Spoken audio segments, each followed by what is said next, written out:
Baik, Assalamualaikum warahmatullahi wabarakatuh. Pada hari ini kita akan membahas tentang barisan dan deret. Nah, dalam penggunaan matematika ekonomi dan bisnis, barisan dan deret ini bisa kita pergunakan untuk menghitung bunga. Nah, bunga yang akan bisa kita hitung yakni yang pertama bunga sederhana, yang kedua bunga majemuk. Nah, kita coba dulu terlebih dahulu pada bunga sederhana. Pada contoh soal yang sudah saya bagikan di slide, kita bisa mengambil kesimpulan diketahuinya yakni P-nya sebesar 50 juta, N-nya 4 tahun, I-nya 12% sama dengan didesimalkan jadi 0,12.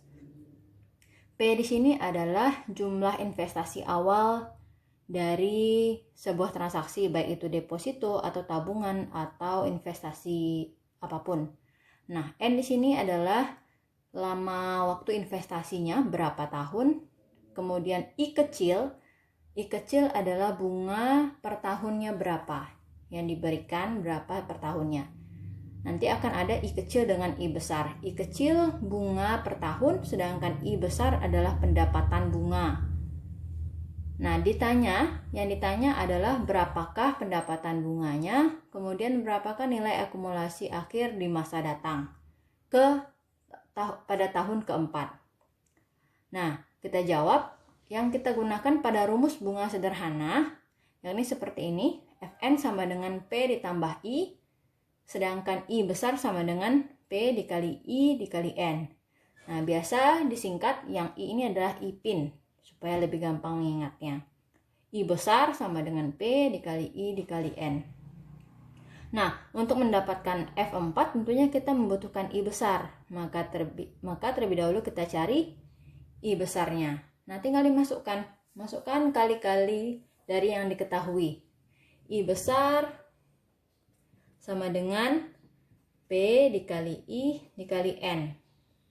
Sama dengan 50 juta dikali N-nya, dikali I kecilnya sama dengan 0,12.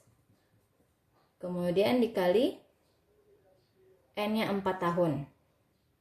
Sama dengan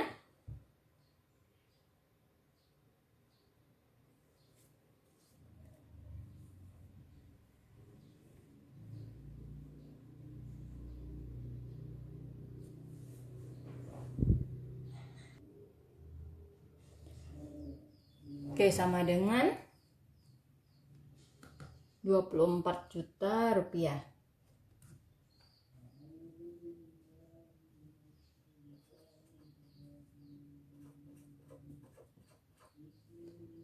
Kemudian cari Fn-nya, tinggal menambahkan P besar ditambah I.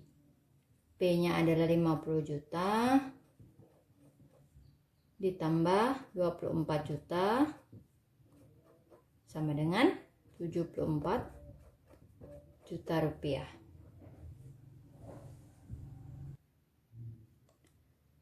Nah, setelah kita dapat Fn 74 juta dan I besar 24 juta,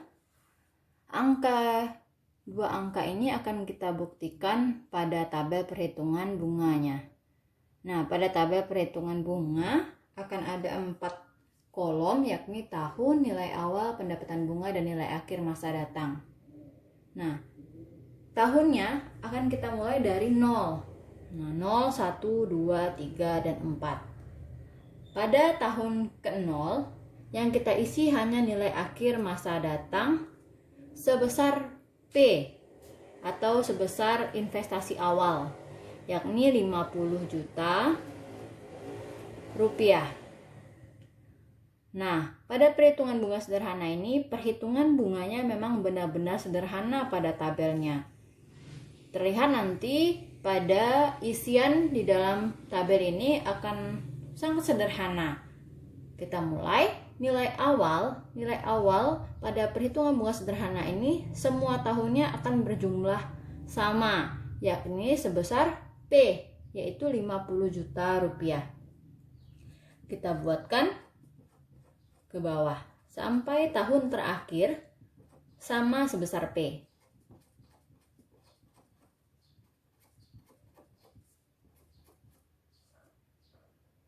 Nah, pada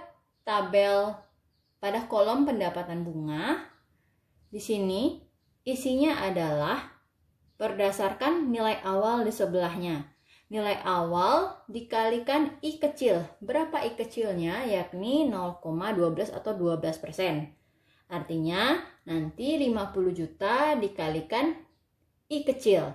Nilai awal dikali dengan I kecil. 50 juta dikali 0,12 dapatnya 6 juta rupiah.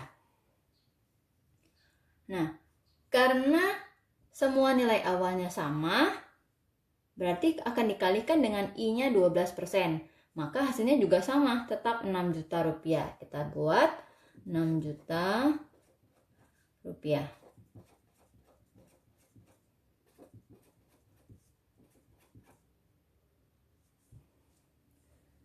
Nah, kemudian pada kolom terakhir, nilai akhir masa datang. Nilai akhir masa datang tahun sekarang. Nah, di sini tahun pertama, tahun kedua, tahun ketiga, tahun keempat. Rumusnya adalah nilai akhir masa datang tahun sebelumnya ditambah dengan pendapatan bunga tahun sekarang. Jadi dia ditambah serong ke atas. Ditambah. Jadi dapatnya adalah sebesar 56 juta rupiah. Begitu seterusnya, tambahkan lagi ke bawah. Jadi 62 juta rupiah. Tambah lagi ke atas. Jadi 68 juta. Lalu serong terakhir tambah ke atas sebesar 74 juta rupiah. Nah, kemudian pendapatan bunganya akan kita totalkan.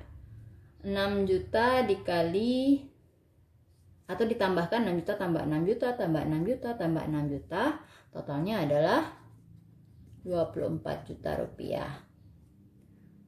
Nah, ini pembuktian benar atau tidaknya. Bentar, saya garis dulu. Oke. Nah, pembuktiannya adalah I yang sudah kita dapat di atas tadi sebesar 24 juta sesuai dengan yang sudah kita cari di tabel. Maka ini hasilnya sama dengan I. Kemudian ini sama dengan F4-nya atau Fn boleh. Nah, 4 ini tergantung dengan berapa tahun dia berjalan. Jadi jika sudah benar angka yang kita cari di tabel dengan yang kita cari dengan rumus, maka pencarian adik-adik sudah benar.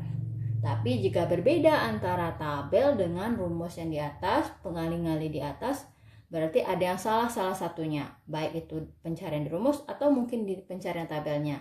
Jika di tabel silahkan teliti lagi dari awal. Bisa jadi di awalnya salah, maka akan mempengaruhi ke bawahnya. Jika sudah di awal salah, berarti akan harus diperbaiki sampai ke bawah. Tapi kalau hanya di bawah, berarti tinggal sedikit saja diperbaiki. Oke. Sekian yang untuk bunga sederhana. Kita lanjut lagi untuk bunga majemuk.